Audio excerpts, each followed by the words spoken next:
చిరునవ్వులతో బ్రతకాలి, చిరంజీవిగా బ్రతకాలి, ఆనందాలను అన్వేషిస్తూ అందరి కోసం బ్రతకాలి, అందరినీ బ్రతికించాలి, చిరునవ్వులతో బ్రతకాలి, చిరంజీవిగా బ్రతకాలి.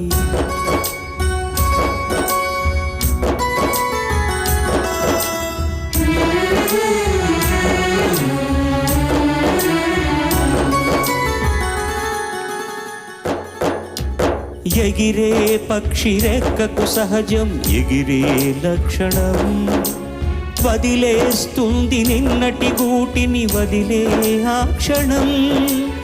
ఏది నీది కాదని అనుకో ఏదో నాటికి, అయినా రేపు మిగిలే ఉంది ఆశావాదికి.